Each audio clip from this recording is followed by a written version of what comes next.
बहुत सारी ऐसी जड़ी बूटियाँ होती हैं जो हमारे घर से बहुत दूर होती हैं और उन जड़ी बूटियों के बारे में हम जानते तो हैं, मगर जैसे ही हमें उन जड़ी बूटियों की ज़रूरत पड़ती है वो हमें उपलब्ध नहीं होती हैं। तो ऐसी जड़ी बूटियों की जानकारी भी हमारे किसी काम की नहीं होती जिनका हम उपयोग ना कर सकें। तो कुछ ऐसी जड़ी बूटियाँ भी होती हैं, वनस्पतियाँ होती हैं जो हमारे घर में ही लगी होती हैं और परंतु हम उनके फ़ायदे नहीं जानते, तो उनके प्रयोग भी हम नहीं कर सकते। तो आज एक ऐसी ही वनस्पति है जिसको हम थुअर के नाम से जानते हैं, तो उसके बारे में आप थोड़ा सा जान लें। ये देखो, मैंने गमले में ये लगा रखा है, इसको पहचानना आसान है। ये गमले में लगा है, इसको त्रिधारा या पंचधारा थुअर स्नूही और इसको कोमल कट्टा बोलते हैं। तो इसके पत्ते भी एकदम कड़े होते हैं, हरे रंग के होते हैं और किसी किसी पौधे पर इसके पत्ते भी नहीं होते। तो इसके आप जब पत्ते तोड़ेंगे तो इसमें दूध निकलता है, इसलिए इसको स्नोही के नाम से भी जाना जाता है। वैसे तो इसको थुअर ही बोलते हैं। और इसके पूरे कांड पर ऊपर से लेके नीचे तक, जैसे कि आप देख रहे हैं, ऊपर से लेके नीचे तक सब पे ये शाखा प्रशाखा में इसमें सब में कांटे ही कांटे होते हैं इस थुअर में। तो इस थुअर को जो बंगाली लोग हैं वो इसकी पूजा भी करते हैं। तो इस थुअर या स्नोही का जो प्रयोग है, छोटे बच्चों को जो निमोनिया हो जाती है, बलगमी खांसी आती है या सीने में जो घरघराहट होती है, उसमें इसके स्नोही का उपयोग किया जाता है। ये उग्र वनस्पति है। इसका उपयोग करने से पहले आप अपने जो नज़दीकी जो जड़ी बूटी जानकार हैं या वैद्य हैं उनसे आप इससे ज़रूर कंसल्ट कर लें, क्योंकि ये उग्र वनस्पति है। ये कफ को नाश करती है और बुखार को उतारती है, खून को भी ये साफ करती है और ये ब्रेचक औषधि है। ये एक जो है आपका बॉडी में जो कफ है वो उल्टी के द्वारा और लैट्रिन के द्वारा इसको बाहर निकालने का काम करती है ये वनस्पति। तो इसके बहुत सारे फ़ायदे हैं, तो इसके फ़ायदे के बारे में जानते हैं। तो जो छोटे बच्चों के जो सीने में घबराहट होती है या कफ वाली खांसी होती है, ऐसे में आप क्या करें, इनके पत्तों को तोड़ लें। इन पत्तों को तोड़ लें, ये थोड़े से सॉफ्ट होते हैं, चटाक से टूट जाते हैं ये पत्ते। इन पत्तों को तोड़कर इसका रस निकाल लें, थोड़ा सा गुनगुना करें, या तो आप अंडूशा या फिर शहद या फिर सुहागा के साथ इसका सेवन करवाएं 3 ग्राम की मात्रा में। तो उन बच्चों का जो कफ है ये उल्टी के द्वारा या फिर दस्त के द्वारा बाहर निकल जाता है। और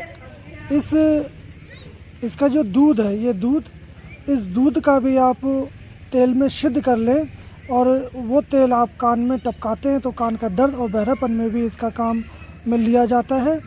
और इसके अगर ये जो है कृमि नाशक भी है। अगर छोटे बच्चों के पेट में कीड़े हो जाते हैं तो आप इसका कांड ले लें। ये जो कांड है, ये वाला टहनी, इस टहनी को लेकर इसको कद्दूकस कर लें और इसका रस निकाल लें। वो रस और हींग दोनों की एक पट्टी बनाकर और पेट पे रख दें। पेट पे रखने से पेट के कीड़े नष्ट हो जाते हैं। और इसका उपयोग जो है दूध का विरेचक के रूप में किया जाता है। जो पुरानी कब्ज़ है उसको दूर करने के लिए क्या करें, आप इसका दूध ले लें और काली मिर्च ले लें। उस काली मिर्च को आप 24 घंटे भिगो के रखें, उसके बाद आप सुखा लें। जब भी आपको कब्ज़ की समस्या हो तो आप 1 से 2 काली मिर्च शाम को गुनगुने पानी के साथ सेवन करें, तो आपकी जो कब्ज़ है वो दूर हो जाएगी और आपका पेट खड़खड़ के साफ हो जाता है। तो इस थुअर के दूध का उपयोग जो दांत होता है, दांत निकालने के लिए, जिनके दांत टूटने लगते हैं उसको निकालने के लिए भी या दांत दर्द को रोकने के लिए भी यूज़ किया जाता है। मगर परंतु इस दूध का जो उपयोग है दांत निकालने के लिए सावधानी से करना चाहिए। जिस दांत में प्रॉब्लम है, जो दांत निकालना है, उसी में इसको दूध लगाना चाहिए। अगर आपने सही दांत में लगा दिया तो सही दांत भी खराब हो जाता है, तो इसको सावधानीपूर्वक दांतों में लगाया जाता है। ये बवासीर के मस्से भी दूर करता है। बवासीर के मस्सों में आप क्या करें, ये दूध और हल्दी दोनों को आप मिक्स कर लें और दोनों को मिक्स करके शाम को आप मस्सों पे लेप करें, उससे बवासीर के मस्से भी मुरझा जाते हैं। इस स्नोही के जो दूध है इसका यूज कमर दर्द या जोड़ों में दर्द होने पर भी उपयोग में लाया जाता है। आप इसका ये दूध निकाल लें और जहाँ भी दर्द है वहाँ लेप करें, तो वहाँ आपको थोड़ी सी जलन होगी, उसके बाद आपके कमर का दर्द और जोड़ों का दर्द भी ठीक होता है। और इस स्नोही या थूर के दूध का उपयोग स्किन प्रॉब्लम, सोराइसिस अगर प्रारंभिक अवस्था में है या आपको खाज है, खुजली है, तो आप इसका यूज कर सकते हैं। आप तेल इसका इस प्रकार सिद्ध कर सकते हैं।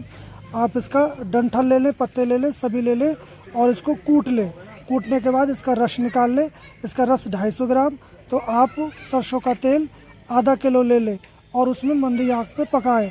जब पकते पकते आपका शेष तेल मात्र रह जाए तो उस तेल से आप जहाँ भी स्किन प्रॉब्लम है वहाँ आप लगाएं दिन में 2 से 3 बार। तो देखेंगे आपकी स्किन प्रॉब्लम भी ठीक हो जाती है, खास खुजली और स्टार्टिंग का सोराइसिस जैसी समस्या भी ठीक कर देता है। और इस स्नोही को छत पे विशेषकर इसलिए रखा जाता है, ऐसा माना जाता है कि इसको छत पे रखने मात्र से जो आसमानी बिजली है वो घरों के ऊपर नहीं गिरती, इसलिए अक्सर लोग इसको गमले में घरों के ऊपर लगाते हैं ताकि आसमानी जो बत्ती है उससे बचा जा सके। तो इस थुअर या स्नोही के प्रयोग के बारे में आप क्या जानते हैं, हमें कमेंट बॉक्स में ज़रूर बताएं। उसी प्रकार दोस्तों, जो बीमारियाँ हो जाती हैं या जो पैरों के नख निकल जाते हैं, उंगलियों के जो नाखूनों के आसपास, उसमें बहुत दर्द होता है। तो आप ऐसे में क्या करें, इसका एक कांड ले लें, ये डंठल, और उस डंठल को गोल आकार में काटें और उसमें थोड़ा सा छेद करें। और जहाँ भी आपके नाखून का जो नख है वो निकल गया है, जख्म हो गई है, वहाँ उसको अंदर उंगली उसमें डाल दें और ऊपर से पट्टी बांध दें। ऐसा 2-3 दिन करते हैं तो आपके जो नख की समस्या थी या जो बीमारियाँ थी उसमें भी बहुत जल्दी आराम होता है। में दर्द होने पर आप किसी कॉटन का, डांड या दांत में दर्द होने पर आप इसके दूध को ले लें और एक कॉटन का फोआ बनाएं, उसको में घी में लगाकर उसको जलाएं। जलाने के बाद उस कॉटन को आप डांड के दर्द में वहाँ दबा दें तो वो दर्द भी ठीक होता है। और जो छोटे जो जोड़ हैं, उंगलियों में कहीं बात फंस जाती है या जो शरीर के छोटे जोड़ हैं, उसमें क्या करें, आप इसका जो डंठल है उसको ले लें और इसको उबाल कर इसका काढ़ा बनाकर आप पिला देते हैं तो उनको दस्त होने लगते हैं। और दस्त होने के साथ उनको जो छोटे छोटे जो जोड़ थे उनकी जो दर्द थी वो भी समाप्त हो जाती है। तो इस प्रकार इस थुअर का दूध कर सकते हैं। तो इस प्रकार इसके फ़ायदे थे। अब बात करते हैं इसकी सावधानी की। तो ये उग्र वनस्पति है, इसको तीक्ष्ण होती है, ये आँख या कोमल अंगों से दूर रखा जाता है। और जो प्रेग्नेंट स्त्रियां हैं या जो स्तनपान करा रही हैं उनको भी इस वनस्पति से दूर रखा जाता है और छोटे बच्चों को इस वनस्पति से दूर रखा जाता है। और जिन लोगों को पेट में अल्सर है या ज़्यादा दस्त होते हैं या ज़्यादा कमज़ोर हैं या जो बहुत वृद्ध अवस्था में है, उन लोगों को भी इस थुअर का इस्तेमाल नहीं करना चाहिए क्योंकि ये विरेचक औषधि है, इससे दस्त लग सकते हैं और वो बीमार हो सकते हैं। तो इस बात का आप ख्याल रखें। तो इस थुअर को आप कौन सी बीमारी में किस प्रकार यूज करते हैं हमें कमेंट बॉक्स में ज़रूर बताएं। और हम कल फिर मिलेंगे एक नई वनस्पति जानकारी के साथ।